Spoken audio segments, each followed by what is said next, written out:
이번 시간에도 지난 시간에 이어서 종업원의 태도와 관련된 여러 가지 변인들 중에 직무 몰입과 관련된 내용을 살펴보도록 하겠습니다.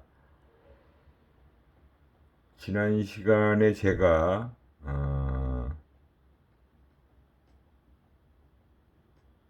이번 학기 첫 번째 과제에 대해서 설명드리기로 한 것 같은데 이번 시간에 내용 들어가기 전에 간단히 설명을 드리도록 할게요. 과제는 우리 국내 기업들 중에 성공적으로 조직을 잘 성장시킨 기업, 그리고 뭔가 문제가 있어서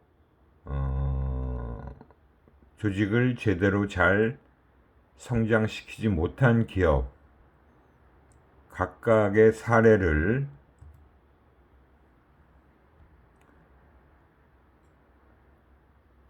세 가지씩 정리를 해서 제출하시면 돼요. 그러니까 그 기업이 성공했다라고 한다면 그 기업의 어떤 요인, 우리가 배우고 있는 여러 가지 지금 조직과 관련된 변인들도 여러 가지가 있고 여러 가지 관련된 내용들을 배우고 있잖아요.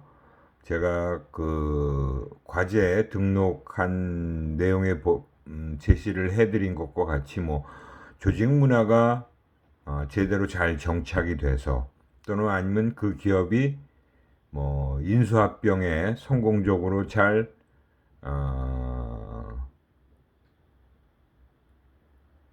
이끌어서, 아니면 조직 재구축 작업을 제대로 잘 해서, 아니면 조직 구성원의 동기부여 방안을 잘 실행해서 그 조직이 성장 발전하게 된 그런 어떤 요인이 있었다면, 그로 인해서 결과적으로 그 기업이 어떻게 성공적으로 발전해 왔는지를 사례로 분석하셔서 정리하시면 되고요.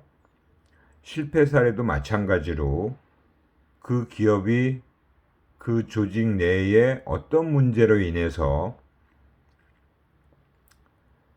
실패를 하게 됐는지, 그래서 결과적으로 다른 기업에 인수합병 됐든지, 아니면 그 조직이 완전히 사라지게 된 조직의 생명이 다한 그런 결과를 낳았는지, 아마 우리 국내 기업들 중에 많은 기업들이 이러한 성공한 사례와 실패 사례가 있을 거예요. 아마 여러분들이 찾아서 정리를 해보면 충분히 아실 수 있는 내용들입니다.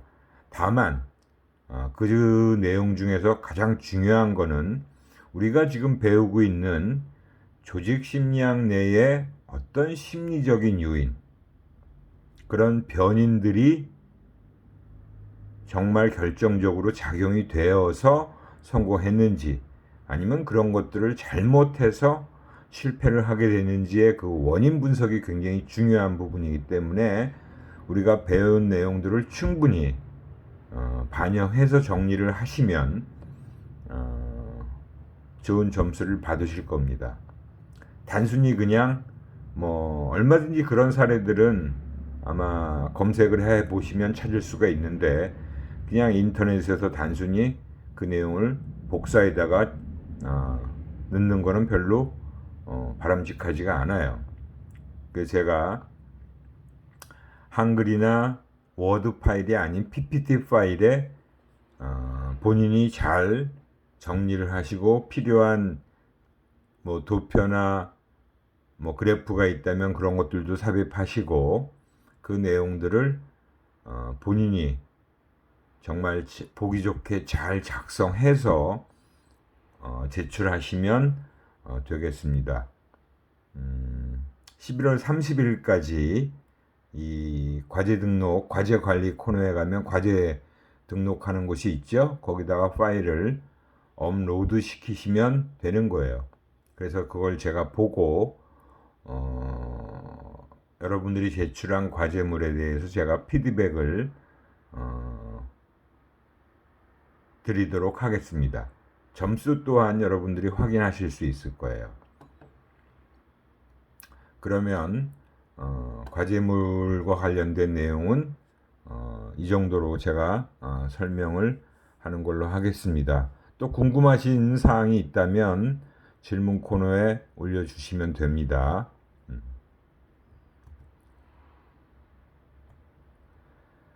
예, 오늘은 직무 몰입, 직무 관여부터 진도를 나가도록 하겠습니다. 이 직무 몰입이라는 것은 일 자체에 내가 얼마나 관여도가 높으냐 낮으냐 하는 부분을 얘기하는 거예요. 그래서 job commitment라고도 하고 job involvement라고도 하는 용어로 쓰이기도 합니다. 그래서 직무 몰입, 직무 관여라고 얘기하는 거죠. 그 직무 몰입과 관련된 변인으로 직무 만족 굉장히 높죠, 상관이. 특히 개인 특성에 있어서 성격이나 가치관 같은 것들이 직무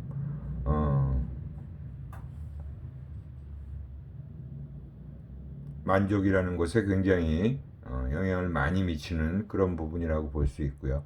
역시 직무 수행과는 상관이 거의 없는 걸로 나오고 있어요. 이직 행동과는 조금 약간의 상관이 나타나고 있는데, 특히 이제 일과 자신을 분리하고 있다, 이런 의미는, 그리고 또 업무 외적인 것에 관심이 있다라고 볼 수 있는 현상이고요. 그 다음에 이제 직무 몰입과 역시 성실성이라고 하는 변인도 굉장히 높은 상관을 보이고 있다라고 보시면 됩니다.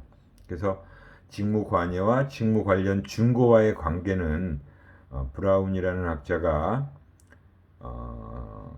직무 관여가 사람들의 일에 대한 태도나 일에 대한 접근 방식과는 관련이 높지만 직무 수행과의 관련도는 낮다라고 보고했다라는 그런 연구 결과도 나와주고 있어요. 직무 만족과는 굉장히 높은 상관을 보이고 있는데 직무 수행, 즉 성과하고는 그렇게 별 상관이 없는 것으로 나타났다는 것을 알 수 있습니다. 직무 몰입 척도 같은 경우는 직무 관여 척도 또는 직무 몰입 척도라고 하는 것을 81년도, 82년도에 연구 결과로서 이렇게 제시를 하고 있습니다. 특히 문항들을 보면은 나의 일에 있어서만큼은 철저하게 수행하려고 한다. 그만큼 내 일에 철두철미한 그런 책임감을 갖고 있다라는 거고요. 내가 달성한 업무 실적에 대해서 인정을 받고 싶다. 이런 것들도 몰입 척도에 해당되는 거고, 나는 나의 직무에 상당히 몰두해 있다. 나의 직무가 나의 생활에서 가장 중요한 것이라고 생각한다. 이런 항목들이라고 보시면 됩니다. 그 문항간 신뢰도를 얘기하는 크롬바 알파 지수는 0.863으로 매우 높게 나타나는 걸로 보고가 되고 있어요. 그 다음에 이번에 이제 조직 몰입이에요. 직무 몰입이라는 건 일과 관련된 것이고, 조직 몰입은 말 그대로 내가 속해 있는 조직에 대해서 얼마나 충성심을 느끼느냐, 또 내가 속해 있는 조직에 대해서 일체감을 갖고 몰입하려는 정도, 그리고 또 내가 속한 조직을 떠나지 않고 계속 남아있으려고 하는 정도, 즉 조직에 대한 애착과 충성심을 얘기하는 거고요. 그 조직과 나를 얼마나 동일시하느냐 하는 그런 겁니다. 그래서 조직에 대해서 일체감을 가지고 굉장히 조직에 대한 몰입 정도가 높은 부분을 얘기하는 거죠. 알렌과 메이어라는 학자가 이 조직 몰입에는 세 가지의 몰입이 있다라고 연구 결과를 보고하고 있어요. 정서적인 몰입과 규범적인 몰입, 지속적 몰입, 이렇게 세 가지로 얘기를 하고 있습니다. 그래서 정서적인 부분이라는 것은 말 그대로 감정적으로 조직에 대해서 얼마나 강한 동일시를 하고 애착을 느끼는 정도를 얘기하는 거예요. 그러니까 조직이 나와 얼마나 일체감을 갖고 나와 조직을, 회사를 동일시하는 정도, 그리고 애착을 얼마나 느끼느냐 하는 것이 바로 정서적 몰입이다라고 보시면 되고요. 규범적 몰입이다라는 것은 계속 남는 것이, 조직에 남아있는 것이 올바르고 도덕적이라는 신념, 그리고 의무감의 정도, 그만큼 내가 이 조직에서 정해놓은 여러 가지 것들을 잘 지키고 이 조직에 계속 남아서 일을 하는 것이 정말 바른 생각이다, 그래야만 한다라고 내가 생각하는 게 바로 규범적 몰입이다라고 보시면 되고요. 지속적 몰입이라는 것은 조직을 떠나는 것이 가져올 손실, 즉 내가 이 회사를 나가서 손해볼 수 있는 부분, 그리고 비용을 지각하는 정도예요. 그러니까 내가 결국은 이 회사를 나가면 나는 손해볼 거야 라고 생각하는 거죠. 그게 바로 지속적 몰입이다 라고 보고 있습니다. 이렇게 세 가지로 분류를 해서 조직 몰입에 대해서는 설명을 해주고 있어요. 이 조직 몰입도 마찬가지로 관련 변인들과의 상관을 보니까 직무 만족은 굉장히 높아요. 0.53의 상관을 보이고 있으니까 굉장히 높은 상관을 보이고 있고요.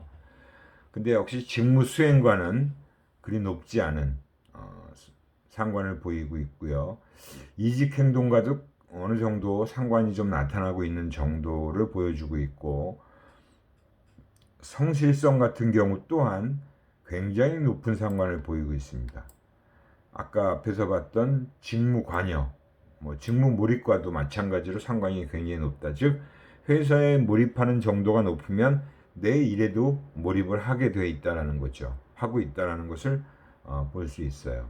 그래서 이 조직 몰입과 직무 관련 증거의 관계를 쭉 결과적으로 보니까 직무 만족, 직무 관여, 조직 몰입은 상당히 관련되어 있지만 역시 수행과 이직과는 큰 상관이 없는 것으로 나타나고 있다 하고, 측정 척도로는 메이어와 알렌의 조직 몰입 척도라는 것이 91년도에 개발이 되어져서 발표가 된 거죠.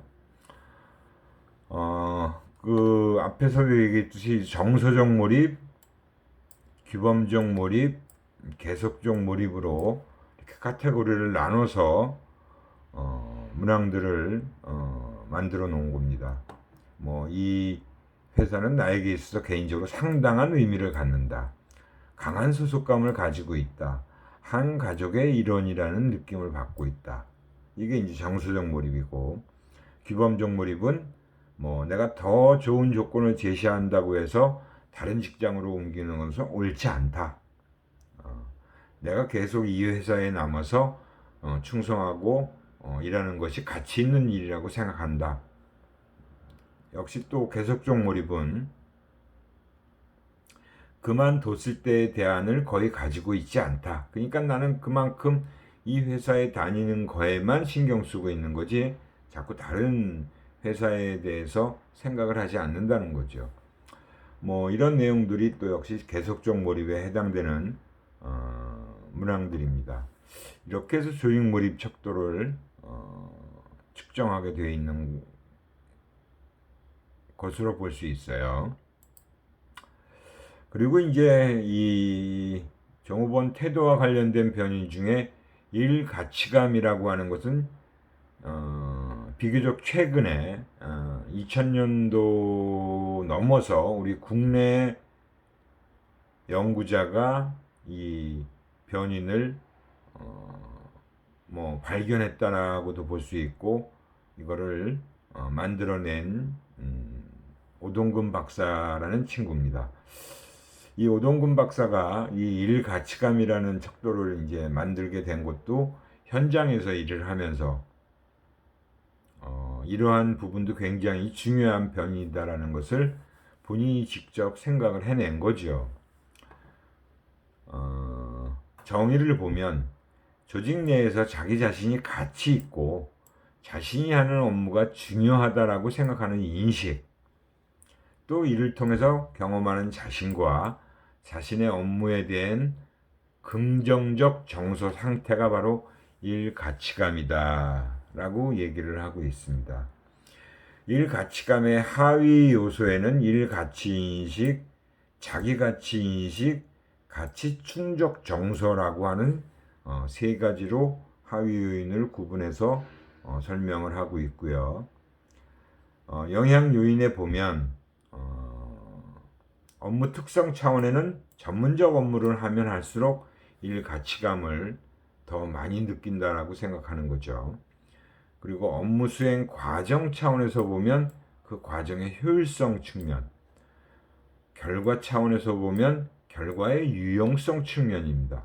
그러니까 그 결과가 얼마나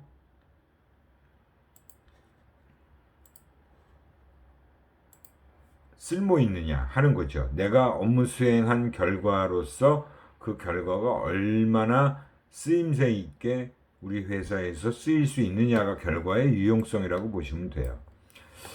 그 다음에 이제 개인 비전 차원은 비전의 현실현성, 사회적 평가 차원은 사회적 인정이라고 하는 것들이 바로 일 가치감에 관련된 영향 요인이라고 볼 수 있습니다.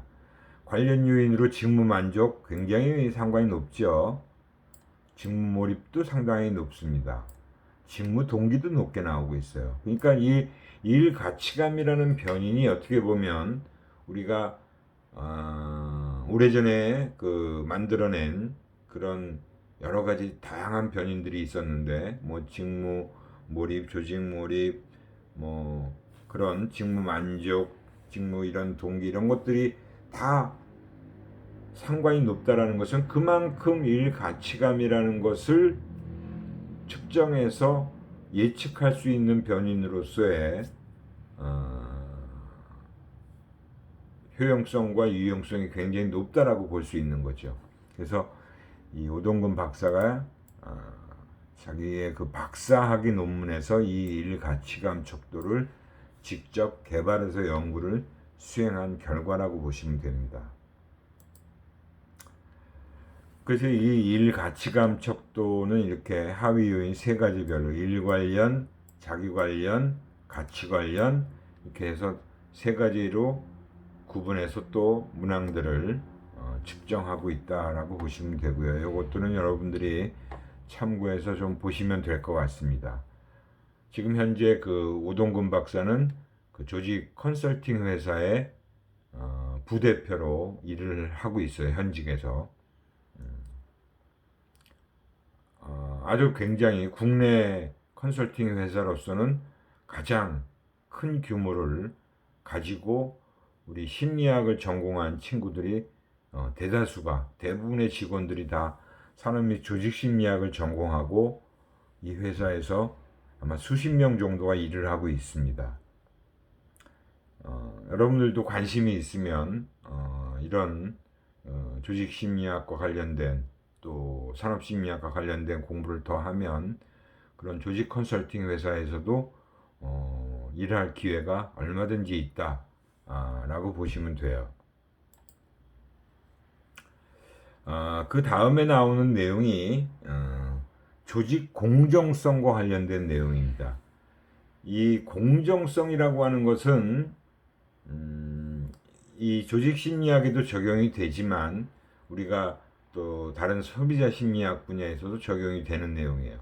그 불평행동과 관련해서 나중에 그거는 조직 심리학에 또 내용이 정리가 되어 있는 부분이 있어요. 그래서 우선 이 공정성 이론이라고 하는 것이 이 조직에 얼만큼 잘 적용되어 있는가 하는 내용을 좀 살펴볼 필요가 있는 거죠. 우선 공정성의 유형이라는 것은 세 가지로 구분해서 볼 수가 있습니다. 절차 공정성, 그 다음에 분배 공정성, 그 다음에 상호작용 공정성이라고 하는 것이 이 공정성에 해당되는 것들이다. 이 조직 공정성이라는 것은 조직에 있는 사람들에 대해서 얼마나 공정하게 대우를 해주고 있느냐, 내가 얼마나 공정한 대우를 받고 있느냐라고 생각하는 거예요. 우선 절차 공정성이라고 하는 것은 그 과정과 관련되어 있습니다. 그래서 포상, 성과 포상에 대한 기준에 따른 선발 과정에서 그 결과의 결정이 내려지기까지의 절차에 대해 지각된 정의, 그 절차에 대해서 내가 얼만큼 이건 공정한 절차에 의해서 포상이 주어지는구나, 포상이 이렇게 결정이 됐구나라고 생각을 하는 거예요. 그게 바로 절차 공정성입니다. 그 다음에 분배 공정성이라는 것은 우리 팀원이든 다른 그 회사의 동료들에게 이제 포상이 주어졌을 때 그 포상자를 결정하는 부분과 포상자별 포상 금액이 결정되는 부분이 있죠. 그 두 가지 측면에서 얼마나 공정하게 이 포상자가 결정되고 포상 금액이 결정되었느냐 하는 결과에 대해서 공정성을 지각하는 부분이 바로 분배 공정성이라고 하는 거예요. 그 다음 마지막으로 상호작용 공정성이라는 것은 대상에 포함되었지만 제외된 자에 대한 설명입니다. 그러니까 내가 포상 대상에는 포함되었지만 포상자로 결정이 안 됐어요. 누구는 포상자가 됐고 나는 포상자가 안 됐을 때 그 결과의 결정이 기대와는 다른 경우 설명을 통해서 상호작용함으로써 지각된 정의다. 즉 내가 왜 포상자에서 제외가 됐는지 정말 이해할 수 있는, 그런 납득할 수 있는 설명을 회사 측에서 해주면 그 부분이 공정하게 느껴지지만 그냥 그렇게 결과가 됐다라는 걸로, 아니면 그런 설명이 없을 경우에 계속 나는 공정하지 않다라고 생각을 할 수 있다라는 거죠. 왜 저 친구 나보다 일 별로 잘한 것도 없는데 저 친구는 포상을 받고 나는 포상을 못 받는지 이해할 수 없다라는 거죠. 그랬을 때 이제 상호작용을 통해서 설명을 잘 들었으면 그게 바로 상호작용 공정성에 해당되는 겁니다. 그래서 이제 그 하나하나 이 세 가지 유형의 내용에 대해서 좀 살펴보도록 하겠습니다. 형평의 법칙이라는 것은, 그러니까 분배 공정성에도 또 몇 가지가 있어요. 분배 공정성을 또 몇 가지로 구분해서 살펴볼 수가 있는데요. 첫 번째가 형평의 법칙이라는 게 있고, 평등의 법칙이라는 게 있고, 필요의 법칙이라는 게 있습니다. 형평의 법칙은 뭐냐? 개인이 기여한 정도에 따라서 보상을 분배해 주는 거예요. 여러분들도 학기 끝나고 나면 장학금, 성적 장학금을 받을 때 바로 이 형평의 법칙이 적용된다라고 보시면 돼요. 성적에 따라서 장학금을 지급하는 겁니다. 개인의 기여도에 따라 보상을 분배하는 것이고, 여러분들의 예는 바로 성적 장학금 같은 경우, 성적이 딱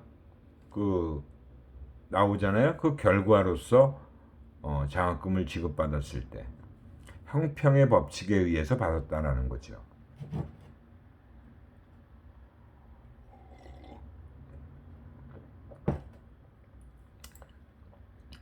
기업 같은 경우는 업적에 따라서 연봉을 지급하는 거.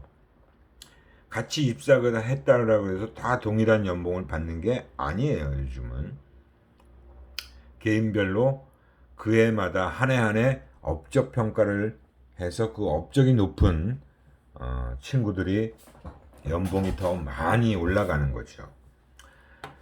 평등의 법칙이라는 것은 모두 동일하게 보상을 분배하는 겁니다. 그래서 이 평등이라는 게 결코 좋은 게 아니다라는 것을 알 수 있죠. 뭐 모든 학생들 또는 무작위로 장학금을 지급해요. 아마 여러분들도 그렇게 장학금을 지급해주면 불만이 많이 생길 거예요. 오히려 업적에 관계없이 동일한 연봉을 지급하는 거죠.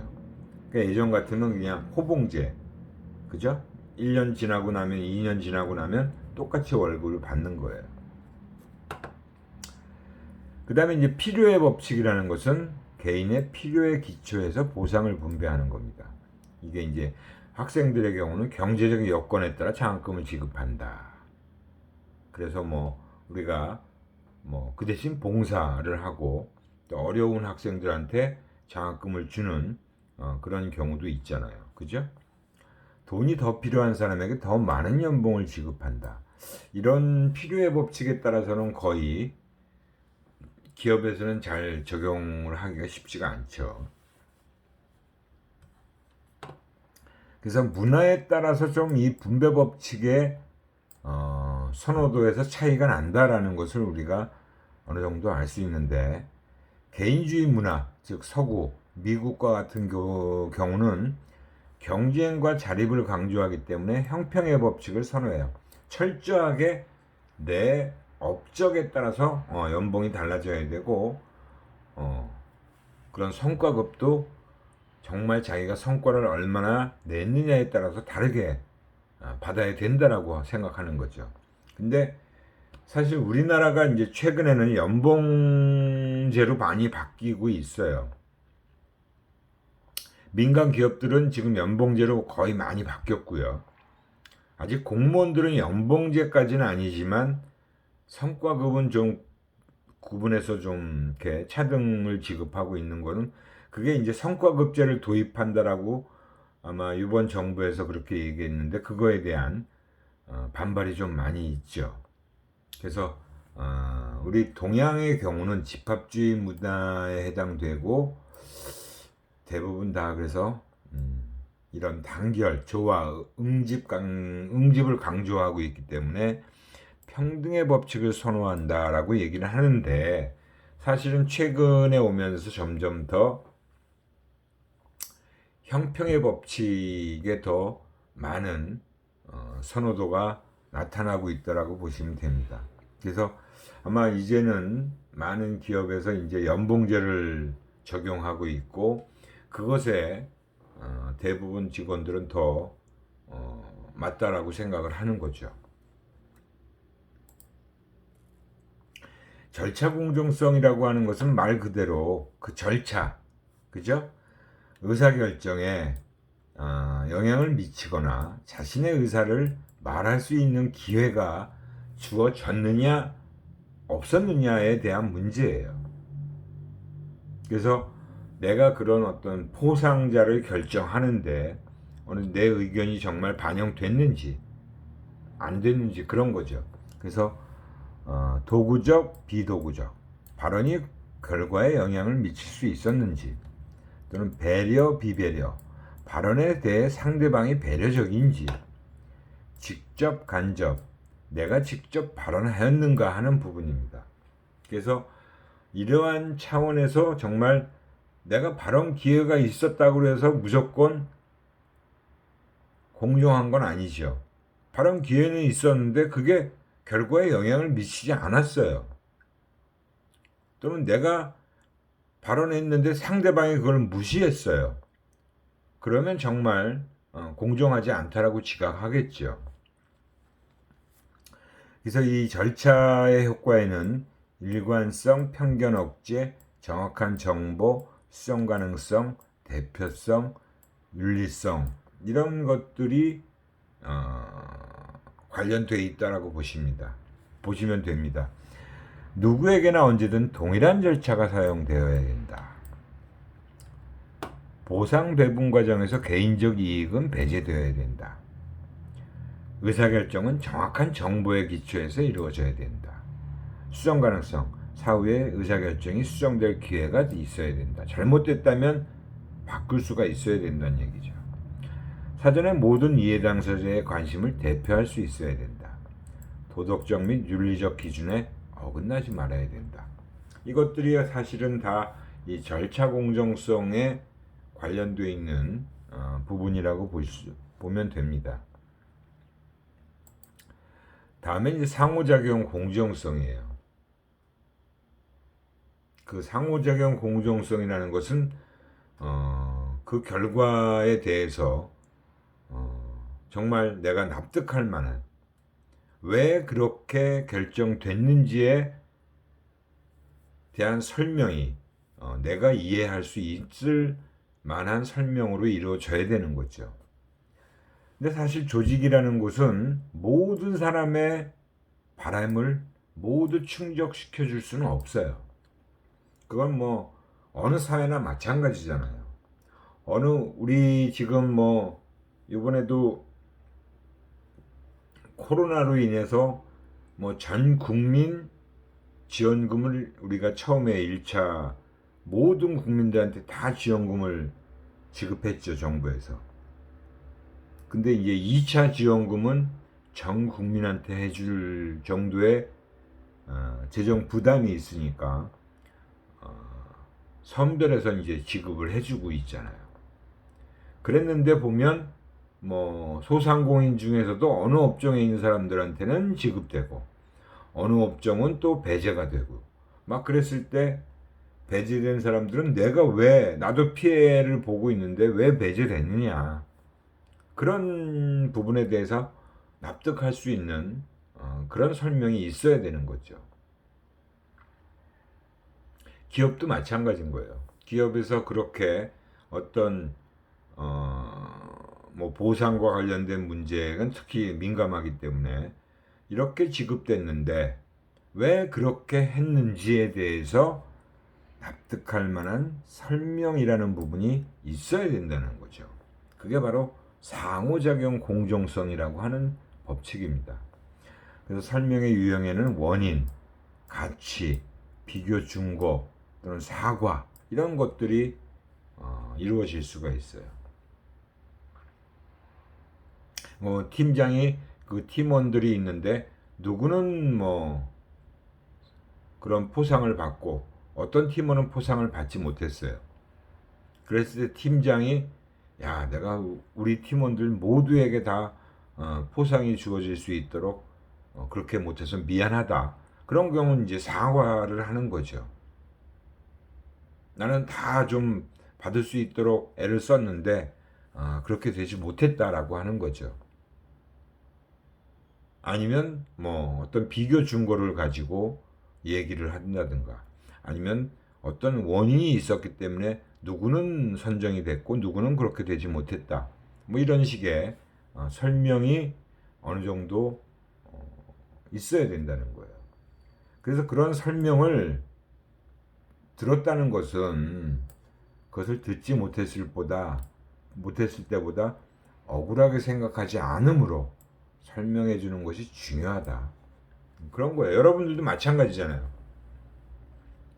그죠? 여러분들도 어떤 일에 대한 결과에 대해서 내가 이해가 안 가요.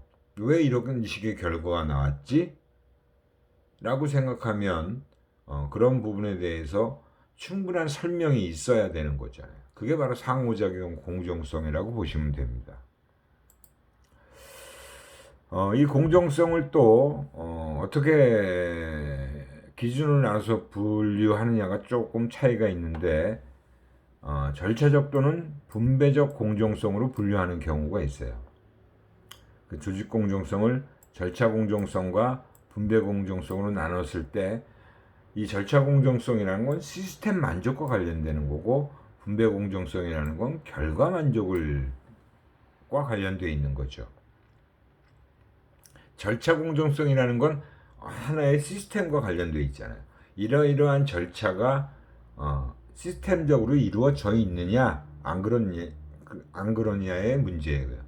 분배 공정성은 분배가 어떻게 이루어졌느냐 하는 거니까 결과와 관련된 거겠죠.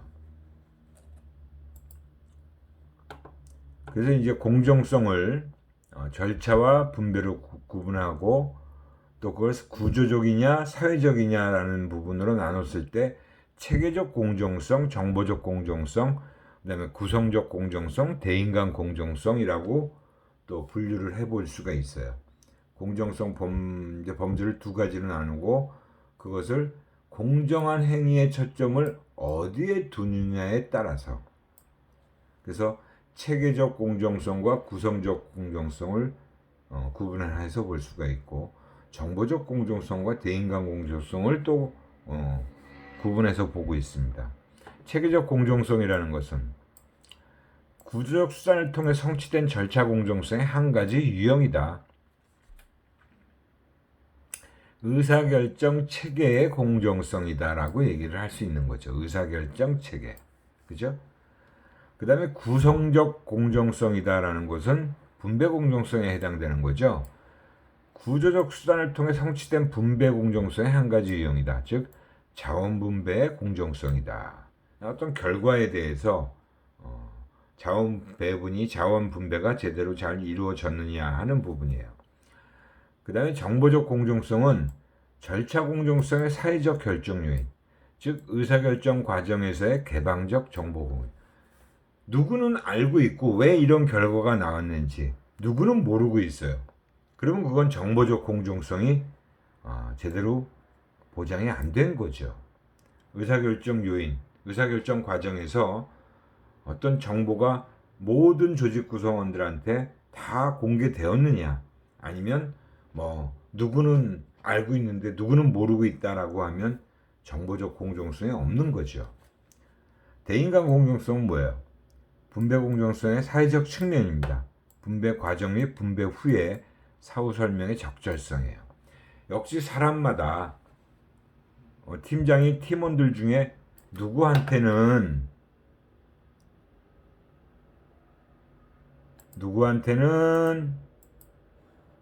설명을 상세하게 해주고 누구한테는 대충 설명해주거나 그냥 설명을 안 해준다면 그거는 분배 공정성에서의 사람 간의 차별이 있는 거잖아요.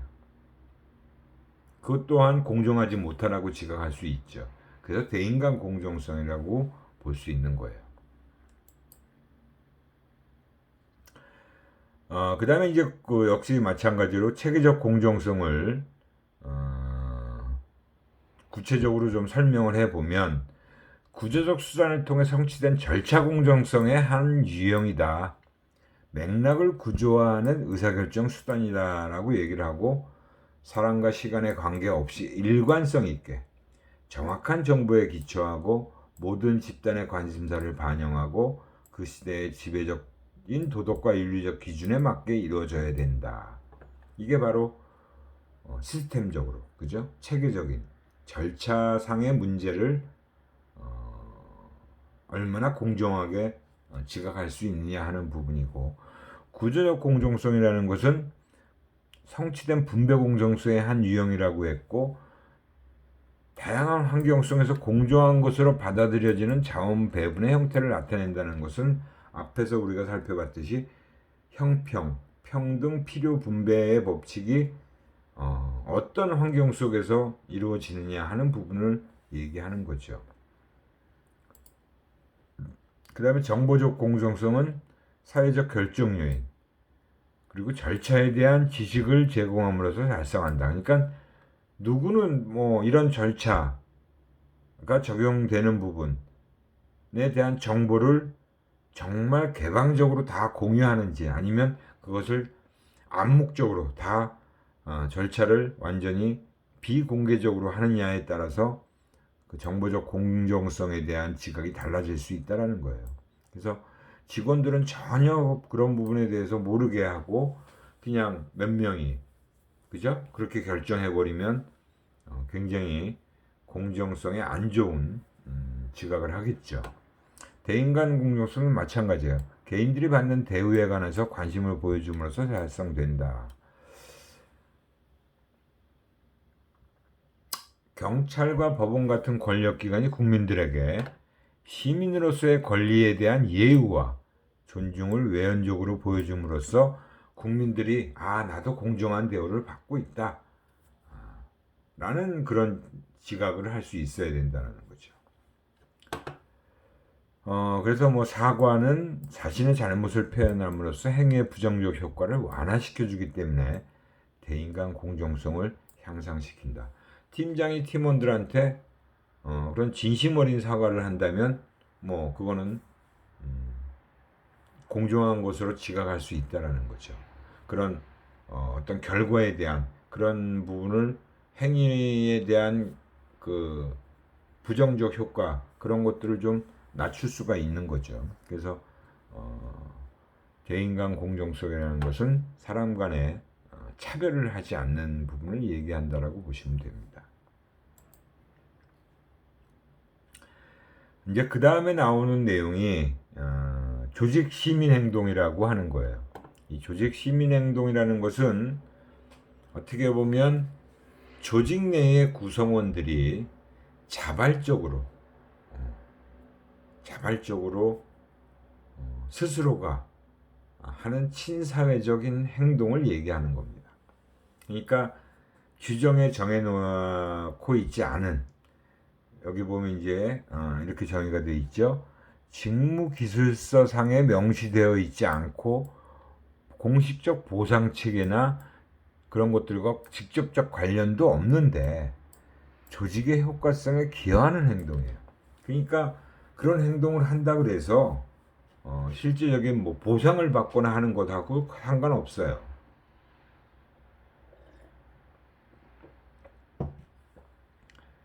자발적 행동이라고 보시면 됩니다. 그래서 친사회적 조직 행동이다라고도 보고 얘기를 하고 역할 외 행동 또는 맥락 수행이다라고 얘기를 하고 있는 게 조직 시민 행동이다라고 얘기를 하고 있어요. 캐츠칸이라는 학자는 이 조직의 원활한 기능을 위한 3요소를 얘기했는데요. 그 3요소라는 건 바로 우수한 인재들이 그 조직에 입사하고 싶어 해야 돼요. 그리고 계속 남아서 일하려고 하는 그런 마음이 강해야 된다. 또 구성원들이 자신이 맡은 업무를 충실히 완수해 줘야 된다. 자신이 맡은 업무를 넘어서 조직의 효과적인 방향으로 혁신적이고 창조적으로 행동해 주어야 한다. 여기가 이제 이러한 측면들이 어떻게 보면 조직 시민 행동과 관련돼 있는 거죠. 혁신적 창조적인 행동. 누가 시켜서 뭐 해야만 해서 의무적인 행동이 아니에요. 그냥 내가 스스로 판단해서 자발적으로 하는 행동입니다. 그래서 뭐 우리가 이제 조직 시민의 행동의 구성 요소로서 이타 행동, 성실 행동, 예의 행동 이렇게 얘기를 하고 있잖아요. 이타 행동이라는 것은 나 말고 다른 구성원, 타인을 돕는 거예요. 특정 업무나 과제를 하는 데 있어서 타인을 돕는 행동. 예를 들면 결근한 동료의 업무를 대신 내가 좀 해준다거나 또 신입사원을 자발적으로 지도하는 선배사원으로서 그런 것들을 이타 행동이라고 볼 수 있는 거죠. 그건 누가 시킨다라고 해서 꼭 하는 게 아니라 물론 시켜서 할 수도 있죠, 팀장이. 근데 그런 명령을 받기 전에 내가 스스로 알아서 해주는 거예요. 성실행동이라는 것은 조직에서 우리가 보통 이제 공식적으로 요구되는 그런 수준이 있잖아요. 이런 행동은 이런 건 지켜야 된다, 이런 건 하지 말아야 된다 하는 것들이 있어요. 근데 그런 수준을 초과해서 이제 스스로 양심적으로 이제 근무 행동을 보여주는 거예요. 뭐 직장 다니는 사람이면 뭐 대부분 다 이제 공감할 수 있는 건데 뭐 휴식 시간이나 점심 시간 딱 이렇게 시간을 너무 길지 않게 써야 되는데 그냥 너무 그런 점심시간 사실은 12시부터 1시라고 정해져 있으면 보통 12시 되기 전에 15분 전이나 10분 전에 미리 나가요. 뭐 식당 갈 때도 조금 일찍 나가야 좀 덜 복잡하니까. 그죠?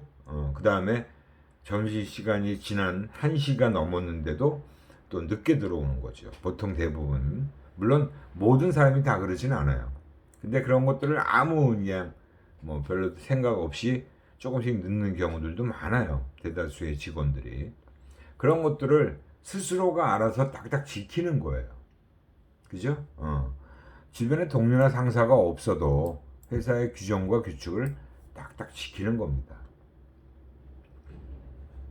그 다음에 예의 행동, 타인과 문제를 일으킬 만한 일을 미리 조정하여 사전에 문제의 소지를 제거하는 행동이에요. 그러니까 충돌이나 갈등을 일으킬 수 있는 그런 부분을 미연에, 사전에 미리 제거하는 거죠. 그래서 그런 충돌이나 갈등, 이런 문제가 발생하지 않도록, 그죠? 이해 당사자라고 할 수 있는 동료, 상사 등과 문제를 일으키지 않도록 사전에 조치를 취하는 행동입니다. 이것 또한 자발적으로 어떤 자신의 생각을 미리 어떻게 보면 양보하고 또는 뭐 그럴 부분들을 스스로 자발적으로 조정을 할 수 있어야 나타날 수 있는 행동이에요. 이게 이제 우리가 말은 쉽지만 직장 생활을 해보면 정말 이게 잘 쉽진 않다라는 것을 우리가 알 수 있어요. 여러분들도 마찬가지잖아요. 그죠? 수업 시간에 지각하지 말아야 된다. 제가 수업 시간에 여러분들하고 꼭 지켜줬으면 하는 여러 가지 약속들을 몇 가지 강의 개요 얘기할 때 말씀드렸죠. 그런 것들을 스스로가 딱딱 알아서 그냥 지키는 거예요. 자발적으로.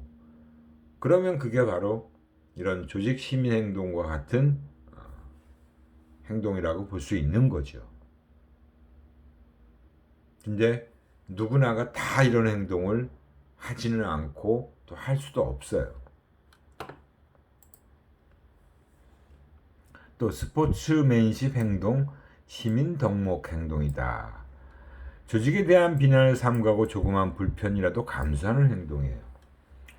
회사가 요번에 뭐 좀 보너스가 적게 나온 것도 요번에 좀 뭐 영업 실적이나 이런 것들이 좀 좋지 않아서 회사가 좀 어려움에 처했나 보다 라고 이해를 하고 회사를 비난하지 않는 거죠. 회사를 이해하려고 하는 그런 문제를 나타낸다고 보시면 돼요. 조직에 대한 비난을 삼가하고 조직을 긍정적으로 보는 행동입니다. 그게 바로 이제 스포츠맨십 행동이라고 하는 거고요. 시민 덕목 행동이라는 것은 조직에 관심을 갖고 적극 참여하는 행동이에요.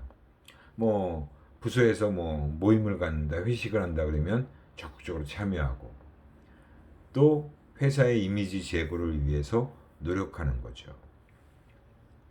이런 것들이 시민 덕목 행동이다라고 해서 이제 앞에서 얘기했던 이타 행동, 성실 행동, 예의 행동, 스포츠맨십 행동, 시민 덕목 행동 이런 것들이 이제 조직 시민 행동이다라고 얘기하는 것들에 포함되어 있다라고 보시면 돼요.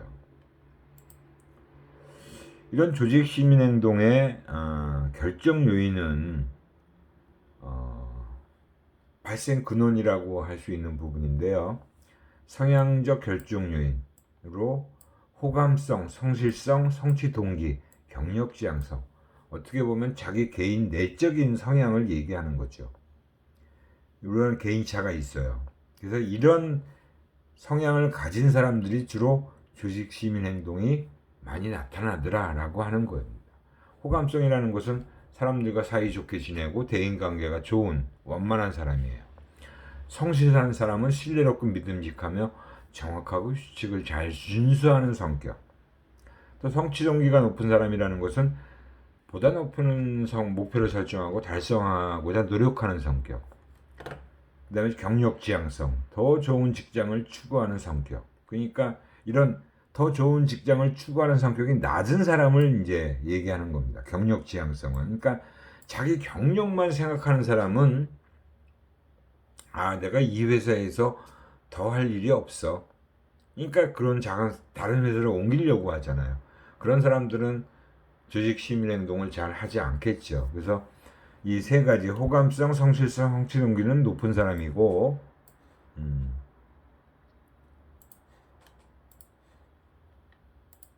경력 지향성은 낮은 사람입니다. 요거를 이제 분명히 유의해서 잘 보셔야겠죠. 뭐 조직 시민 행동의 결정 요인이라고 하는 내용은 오늘도 시간이 벌써 다 됐네요. 요 부분부터 다음 시간에 마저 얘기하도록 하겠습니다. 뭐 여러분들 추석 연휴 잘 보내셨고 맛있는 것도 많이 먹고 그러셨을 텐데